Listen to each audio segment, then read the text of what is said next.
छोटी सी छोटी दिक्कत को दूर करने के लिए पूरी संवेदनशीलता के साथ लोगों की समस्याओं का समाधान करने के लिए आपकी यही भावना काम आ रही है।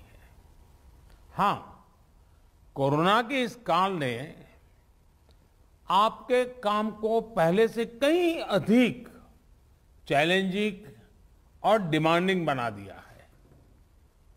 महामारी जैसी आपदा के सामने सबसे ज्यादा अहमियत हमारी संवेदनशीलता और हमारे हौसले की ही होती है।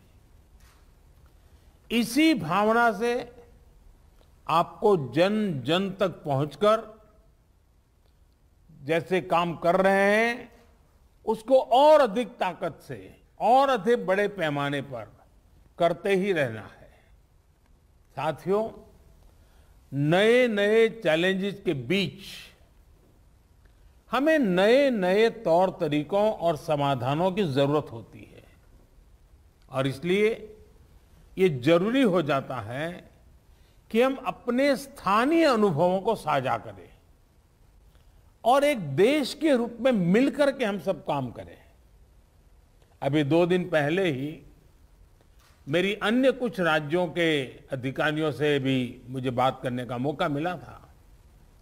उस बैठक में अनेक सुझाव, अनेक समाधान अलग अलग जिलों के साथियों की तरफ से आए हैं।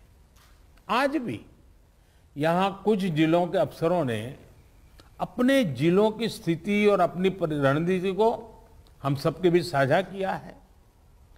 जब फील्ड पर मौजूद लोगों से बातचीत होती है तो ऐसी अभूतपूर्व परिस्थितियों से निपटने में बहुत अधिक मदद मिलती है।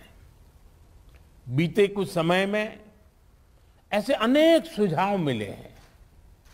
अनेक जिलों में परिस्थिति के अनुसार कई इनोवेटिव तरीकों की भी जानकारी आप लोगों से मिली है। गांवों में कोरोना टेस्ट की सुविधा अधिक से अधिक लोगों तक पहुंचाने के लिए मोबाइल वैन का तरीका कई लोगों ने अपनाया है। स्कूलों, पंचायत भवनों को कोविड केयर सेंटर्स में परिवर्तित करने का कुछ लोगों ने इनिशिएटिव लिया है। आप लोग खुद गांव-गांव जाते हैं, वहां की व्यवस्थाओं की निगरानी करते हैं, आप ग्रामीणों से बात करते हैं, तो इससे जो वहां का सामान्य नागरिक है या वहां के गांव के जो एक प्रकार से लीडर लोग हैं, 5 होते हैं, 10 होते हैं, 15 होते हैं, अलग अलग क्षेत्र के होते हैं, उनको जब शंकाओं का समाधान होता है और डायरेक्टली आपके साथ जुड़ते हैं तो उनका आत्मविश्वास अनेक गुना बढ़ जाता है। सारी आशंकाएं एक प्रकार से आत्मविश्वास में बदल जाती है। आपकी मौजूदगी से, आपके संवाद से गांव में ये डर निकल जाता है कि कुछ हो गया तो हम कहां जाएंगे, हमारा क्या होगा। आपको देखते ही सारा मन उसका बदल जाता है। इससे लोगों में साहस के साथ ही अपने गांव को बचाने की जागरूकता भी बढ़ती है। और मेरा आग्रह है, हमें गांव-गांव यही संदेश पक्का करना है कि हमें अपने गांव को कोरोना से मुक्त रखना है और लंबे अरसे तक जागरूकता से प्रयास करना है। साथियों, बीते कुछ समय में ये बात सही है कि देश में एक्टिव केस कम होने शुरू हुए हैं। आप भी अपने जिले में अनुभव करते होंगे कि 20 दिन पहले जो एकदम से आपके ऊपर प्रेशर आया था, अब आपको भी काफी महसूस होता होगा बदलाव। लेकिन आपने इन 1.5 सालों में ये अनुभव किया हुआ है कि जब तक ये संक्रमण माइनर स्केल पर भी मौजूद है, तब तक चुनौती बनी रहती है। कई बार जब केस कम होने लगते हैं तो लोगों को भी लगता है कि अब चिंता की बात नहीं, वो तो चला गया। लेकिन अनुभव दूसरा है। टेस्टिंग और डिस्टेंसिंग जैसे मेजर्स को लेकर लोगों में गंभीरता कम न हो, इसके लिए सरकारी तंत्र, सामाजिक संगठन, जनप्रतिनिधि, इन सबके बीच में एक सामूहिक जिम्मेवारी का भाव हमें पक्का करना होगा। और प्रशासन की जिम्मेवारी और बढ़ जाती है। कोविड एप्रोप्रिएट बिहेवियर जैसे मास्क पहनना, हाथ धुलना, जब इनमें कोई कमी नहीं आती, आपके जिलों में, आपके जिलों के बाजारों में, गांवों में कम से कम होने के बाद भी लोग सभी दिशा निर्देशों का पालन करते हैं, तो ये कोरोना से लड़ाई में बहुत मदद करता है। स्थितियों पर लगातार नजर रखने से जिले के सारे प्रमुख विभागों, जैसे पुलिस का विभाग हो, साफ सफाई की बात हो, इन सारी व्यवस्थाओं का, इनके बीच में बेहतर तालमेल और प्रभावी परिणाम स्वाभाविक रूप से निकलने लगते हैं। मुझे आपके कई जिलों से इस रणनीति पर काम करने के रिजल्ट्स की जानकारी मिलती रही है। इन जगहों पर आपने वाकई बड़ी संख्या में लोगों का जीवन बचाया है। साथियों, फील्ड में किए गए आपके कार्यों से, आपके अनुभवों और फीडबैक से ही प्रैक्टिकल और इफेक्टिव पॉलिसीज बनाने में मदद मिलती है। टीकाकरण की रणनीति में भी हर स्तर पर राज्यों और अनेक स्टेक होल्डर से मिलने वाले सुझावों को शामिल करके आगे बढ़ाया जा रहा है। इसी क्रम में स्वास्थ्य मंत्रालय की तरफ से 15 दिन के टीकों की उपलब्धता की जानकारी राज्यों को दी जा रही है। वैक्सीन सप्लाई टाइमलाइन की स्पष्टता होने से टीकाकरण से जुड़े मैनेजमेंट में आप सभी को और आसानी होने वाली है। मुझे विश्वास है कि हर जिले और वैक्सीनेशन सेंटर के स्तर पर सप्लाई और सुदृढ़ होगी। इससे टीकाकरण से जुड़ी अनिश्चितताओं को दूर करने में, पूरी प्रक्रिया को स्ट्रीमलाइन करने में बहुत मदद मिलेगी। वैक्सीनेशन का जो प्लान है, जो कैलेंडर है, उनको हम नियमित रूप से अलग अलग मीडिया प्लेटफॉर्म पर अधिक से अधिक साझा करेंगे तो लोगों को कम से कम परेशानी होगी। साथियों, पिछली महामारी हो या फिर ये समय, हर महामारी ने हमें एक बात सिखाई है। महामारी से डील करने के हमारे तौर तरीकों में निरंतर बदलाव, निरंतर इनोवेशन, निरंतर अपग्रेडेशन बहुत जरूरी है। ये वायरस म्यूटेशन में स्वरूप बदलने में माहिर है। एक प्रकार से बहुरूपिया भी है और ये वायरस धूर्त भी है। तो हमारे तरीके और स्ट्रेटेजीज भी डायनेमिक होने चाहिए। साइंटिफिक लेवल पर हमारे वैज्ञानिक वायरस के बदलते स्वरूपों से निपटने के लिए दिन रात काम कर ही रहे हैं। वैक्सीन बनाने से लेकर एसओपीज और नई ड्रग्स बनाने तक लगातार काम हो रहा है। जब हमारी एडमिनिस्ट्रेटिव अप्रोच भी इतनी ही इनोवेटिव और डायनेमिक रहती है तो हमें असाधारण परिणाम मिलते हैं। आपके जिले की चुनौतियां यूनिक होगी, इसलिए आपके समाधान भी उतने ही यूनिक होने चाहिए। एक विषय वैक्सीन वेस्टेज का भी है। एक भी वैक्सीन की वेस्टेज का मतलब है किसी एक जीवन को जरूरी सुरक्षा कवच नहीं दे पाना। इसलिए वैक्सीन वेस्टेज रोकना बहुत जरूरी है। मेरा ये भी कहना है कि जब आप अपने जिले के आंकड़ों की समीक्षा करते हैं तो उसमें अर्बन और रूरल इसको भी अलग अलग से आप गौर करें ताकि आपका फोकस रहे। इवन टियर 2, टियर 3 सिटी को भी अलग से उसका एनालिसिस करें ताकि आप फोकस वे में अपना स्ट्रेटेजी वर्कआउट कर सकते हैं। कहां कितनी ताकत लगानी है, किस प्रकार की ताकत लगानी है, ये बड़ी आसानी से आप कर पाएंगे। और इससे जब ये प्रकार से देखेंगे तो ग्रामीण इलाकों में कोरोना से निपटने में मदद मिलेगी। और मैं भी लंबे अरसे तक आप ही की तरह कुछ न कुछ काम करते करते यहाँ पहुंचा हूं। मेरा अनुभव है कि गांव के लोगों को अगर सही बात समय पर पहुंचा दी जाए तो वो बहुत रिलीजियसली उसको फॉलो करते हैं, बहुत रिलीजियसली।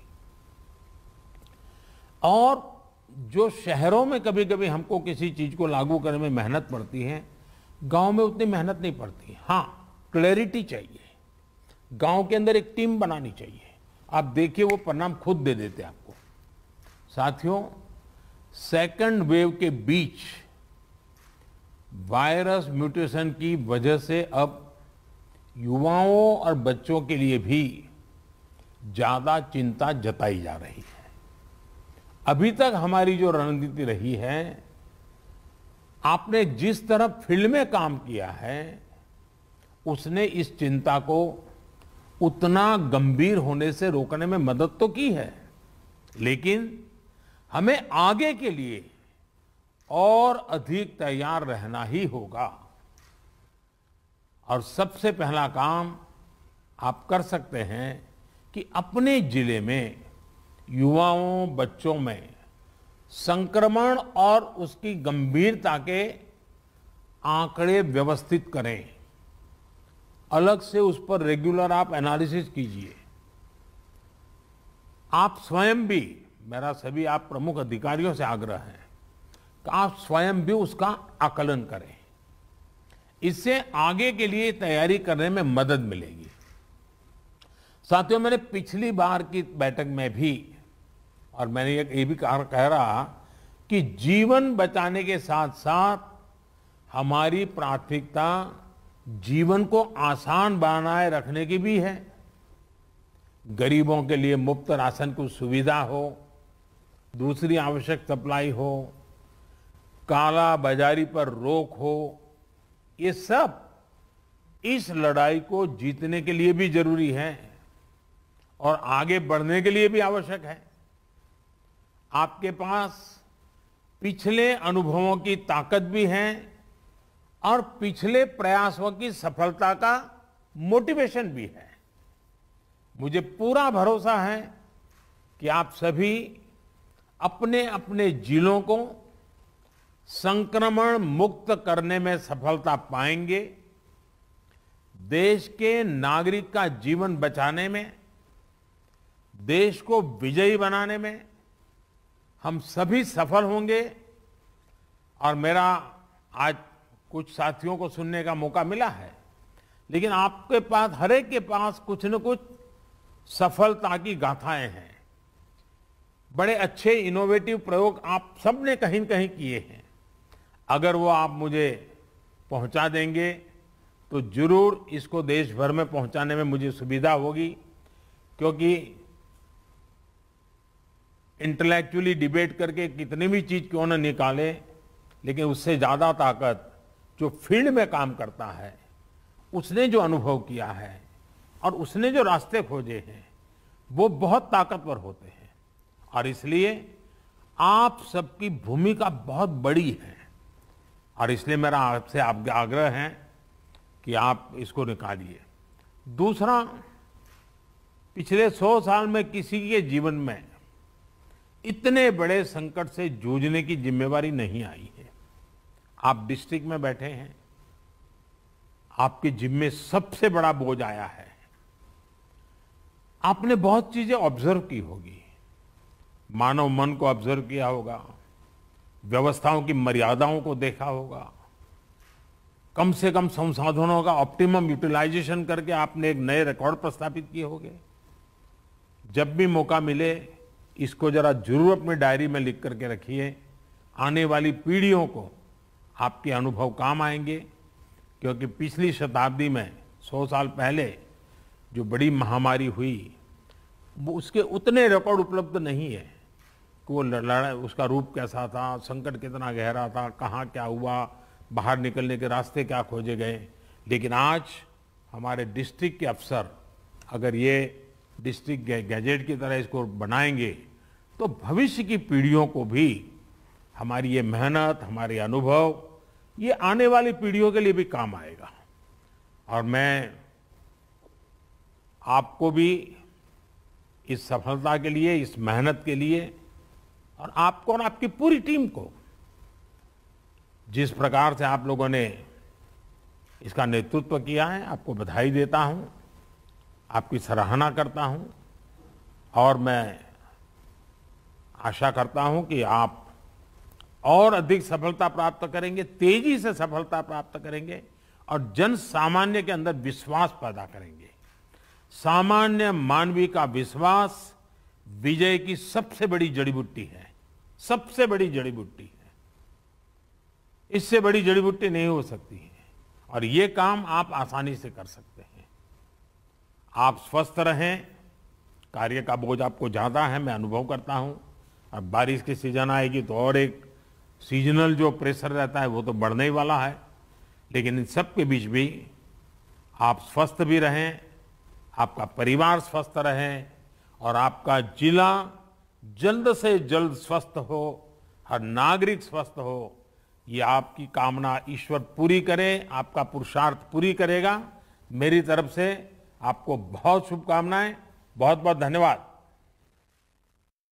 तो पीएम मोदी को आप सुन रहे थे, 54 जिलों के डीएम से वो संवाद कर रहे थे और उन्होंने बताया कि जो जिला अधिकारी की भूमिका होती है वो काफी बड़ी होती है और जिस तरह से कोरोना वायरस जो अलग अलग स्ट्रेन्स में सामने आ रहा है, ऐसे में नए नए समाधान ढूंढने होंगे जिला अधिकारियों को। और उन्होंने कहा कि जो गांव में स्थिति है, गांव में एक भी केस ना हो, ये डीएम को देखना होगा। साथ ही उन्होंने वैक्सीन पर भी बात कही, कहा कि एक भी वैक्सीन की बर्बादी नहीं होनी चाहिए, क्योंकि हमने देखा कि कई इलाकों से वैक्सीन की बर्बादी की खबरें आई थी। उन्होंने कहा कि नई चुनौती से निपटने के लिए नए तरीके खोजने होंगे और एक वैक्सीन जो कि एक शख्स की जिंदगी को बचा सकती है, ऐसे में वैक्सीन की बर्बादी नहीं होनी चाहिए। क्या कुछ कहा पीएम मोदी ने, सुनते हैं। आपकी मौजूदगी से, आपके संवाद से गांव में ये डर निकल जाता है कि कुछ हो गया तो हम कहां जाएंगे, हमारा क्या होगा। आपको देखते ही तो सारा मन उसका बदल जाता है। इससे लोगों में साहस के साथ ही अपने गांव को बचाने की जागरूकता भी बढ़ती है। और मेरा आग्रह है, हमें गांव-गांव यही संदेश पक्का करना है कि हमें अपने गांव को कोरोना से मुक्त रखना है और लंबे अरसे तक जागरूकता से प्रयास करना है। वहीं वैक्सीनेशन के मुद्दे पर पीएम मोदी ने कहा कि एक भी वैक्सीन बर्बाद नहीं होनी चाहिए। स्वास्थ्य मंत्रालय की तरफ से 15 दिन के टीकों की उपलब्धता की जानकारी राज्यों को दी जा रही है। वैक्सीन सप्लाई टाइमलाइन की स्पष्टता होने से टीकाकरण से जुड़े मैनेजमेंट में आप सभी को और आसानी होने वाली है। मुझे विश्वास है कि हर जिले और वैक्सीनेशन सेंटर के स्तर पर सप्लाई और सुदृढ़ होगी। इससे टीकाकरण से जुड़ी अनिश्चितताओं को दूर करने में, पूरी प्रक्रिया को स्ट्रीमलाइन करने में बहुत मदद मिलेगी। ये वायरस म्यूटेशन में स्वरूप बदलने में माहिर है, एक प्रकार से बहुरूपिया भी है और ये वायरस धूर्त भी है। तो हमारे तरीके और स्ट्रेटेजीज भी डायनेमिक होने चाहिए। साइंटिफिक लेवल पर हमारे वैज्ञानिक वायरस के बदलते स्वरूपों से निपटने के लिए दिन रात काम कर ही रहे हैं। वायरस म्यूटेशन की वजह से अब युवाओं और बच्चों के लिए भी ज्यादा चिंता जताई जा रही है। अभी तक हमारी जो रणनीति रही है, आपने जिस तरह फील्ड में काम किया है, उसने इस चिंता को उतना गंभीर होने से रोकने में मदद तो की है, लेकिन हमें आगे के लिए और अधिक तैयार रहना ही होगा।